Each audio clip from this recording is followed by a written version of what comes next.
Hi everyone, this is Doom. I'm here with my second entry to the Road to Professionalism series.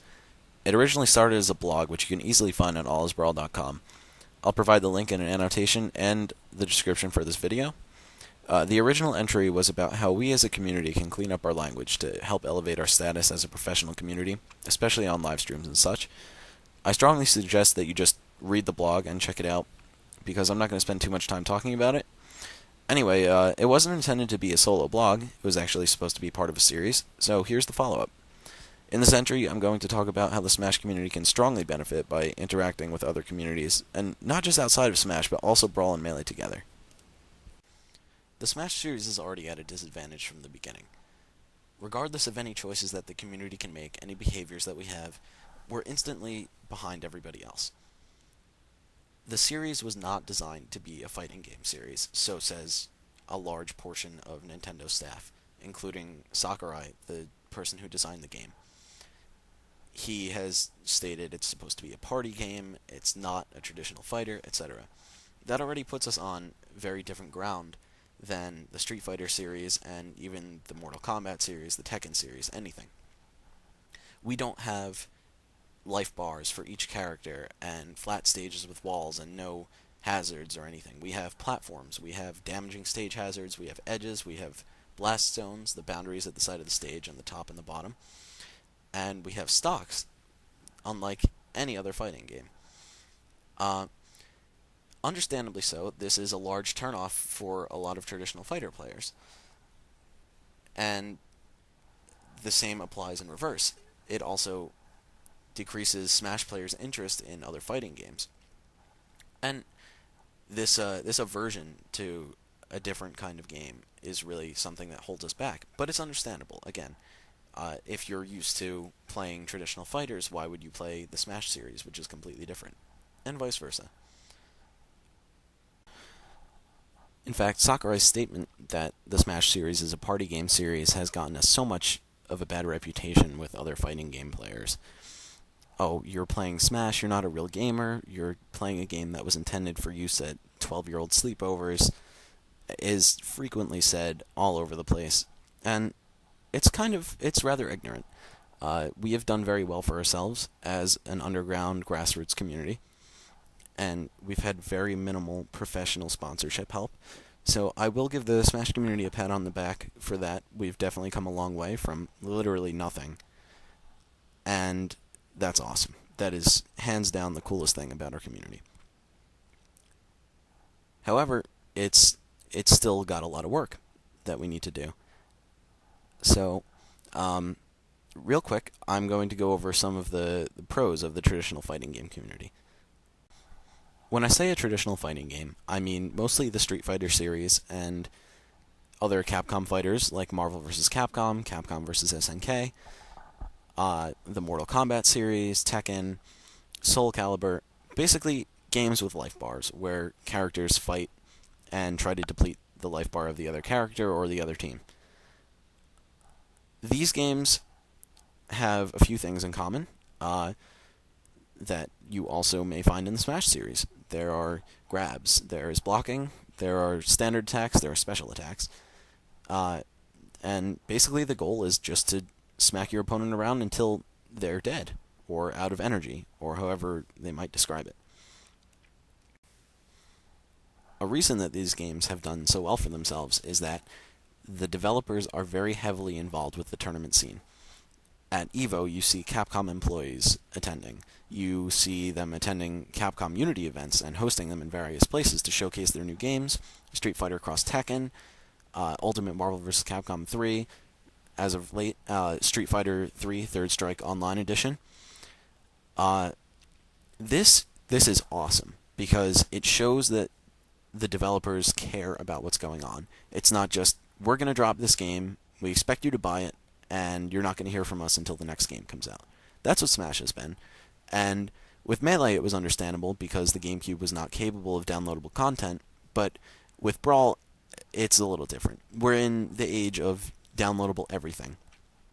The Xbox 360 and the PlayStation 3 have plenty of downloadable content for various games, even Guitar Hero or Little Big Planet. I'm fairly sure. I've never played it, but it just sounds like one of those games that probably has it.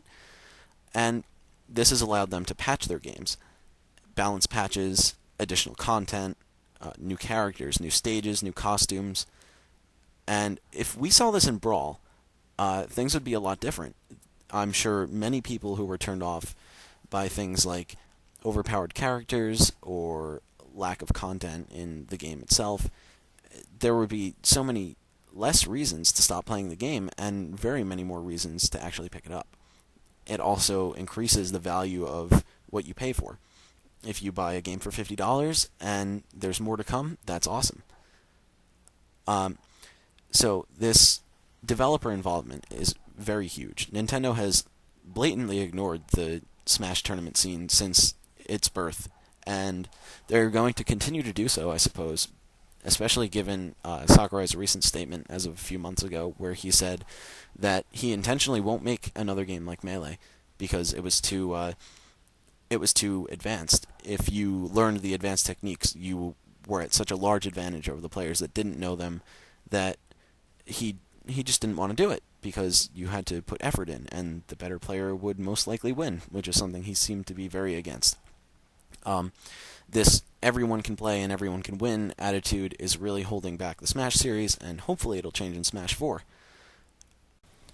Another edge that the traditional fighting game community has over the Smash community is the professionalism of their streamers. Not only do they have top-notch equipment, but they also have top-notch commentators and top-notch actual stream content. You'll see exciting matches with tons of viewers and great color commentary and play-by-play commentary at the same time. This is really, really awesome. Gaming is not just a playing sport, it's also a spectator sport. And the traditional fighting game community has clearly acknowledged this and done a very good job of supporting it. If streams are done well and exciting to watch and a generally enriching experience, then that draws in a lot more interest. That helps the community grow, because you might not be able to go to a tournament immediately upon hearing about the scene, but you definitely can watch a stream from the comfort of your own home. And it makes the whole environment of a tournament much more appealing. You get familiarized with it, you get to know the players, you get to know the commentators, you get to know the game, and you even get a little taste of the community through the chat, though it's not always such a good taste. As such, through the actual company's involvement and the professional streams, the end result is a huge number of entrants at major tournaments. EVO had over 2,000 people. I heard nearly 3,000. I might be wrong. I haven't actually looked at an official number, but that's incredible.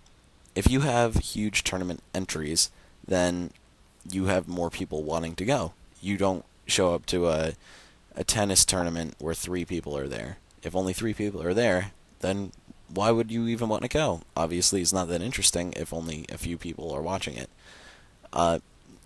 Even though that mentality isn't always accurate, it's certainly, it happens. People think like that, people act like that. You're not going to want to follow something that has no hype unless you're really, really, really devoted to it. That's another thing I have to give the Smash community props on. We don't have a huge player base, and we have people sticking around, and we have new people joining because they love the game. That's awesome, guys, and keep that up. But there's still more. We can do more. Now that I've kind of sung the praises of the other communities, I also should address the things that the Smash community is doing wrong specifically. I'm not going to go into deep detail on every little thing, but one of the hugest things, I think, is the isolation between the Melee and Brawl communities. You'll rarely even see a Brawl player enter a Melee tournament or a Brawl player enter a Melee tournament if the event isn't having both events going on. And even if it is a tournament that runs 2 games, it's still fairly rare to see it. Not to point fingers, but I would say that this is slightly more the fault of the Melee community than the Brawl community. Understandably, again, it was the game that was out first. People didn't want to abandon it. You know, people took criticism for instantly flocking to the new game that was so drastically different from Melee. And it's also very difficult to enter both games. You need to adapt, you need to change your style based on the game. Even top players in both games, like Mewtwo King, he's consistently been on top in both, but sometimes you'll see him not wanting to enter both, even though he has a shot at money. It's very stressful, and it's not easy. It's certainly not easy, and it can throw you off in either game. This isolation that we have really hurts us, because if people were interested in both games, then effectively you'd be able to double the entrant numbers in both games. If everyone who enters Melee at a National also entered Brawl, and if everyone who entered Brawl at a National also entered Melee, we would be seeing some really, really impressive numbers. This is definitely the case in the fighting game community. You see plenty of people entering both Street Fighter and Marvel vs. Capcom 3. At EVO, there were so many common entrants to both games. Even Mortal Kombat, despite being much different than those games, you still see a smaller amount, but definitely similar entrants. Justin Wong entered plenty of games. Tokido, he reached top 8 in 3 games, and entered 4, I believe, at EVO. So not even just top players, but even lower level players. Another thing that's a problem is time constraints. Running both games at a tournament takes a long time. This is the fault of the Brawl community specifically. A Brawl tournament with 100 people can last 13 hours. That's ridiculous. That is way too much. An 8-minute timer, 3 stock game where it's not too rare to see a game go to the timer, that's kind of a problem. Especially when you get deeper into the bracket, when you'll have people playing quote-unquote to win. Unfortunately, it does happen.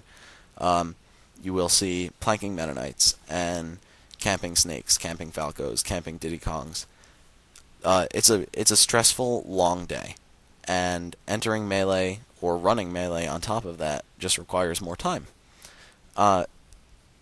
Personally, I think the best fix to this is to run one stock Brawl. 100% Juice has been experimenting with this, and it's amazing. But without straying too far from the path that I was on, yeah, running events with both games is very difficult and takes a long time. So I'm sure there would be more both games tournaments, but we simply can't have a venue staying open for 15 or 16 hours to accommodate this. Even running them simultaneously is still a big time eater, because you need to use twice as many setups, or you need to split the setups up between the games, and that can interfere a lot. So, some Brawl Melee unity definitely needs to be seen. People should be accepting of the other game. Melee players, give Brawl a chance. Brawl players, maybe give one stock games a chance. One stock best of 5. It's awesome. But without getting too far into that, maybe just more tournament organizer efficiency, or, just, we can't waste time. We have to save time if we want to run both games, and we have to run both games if we want to grow.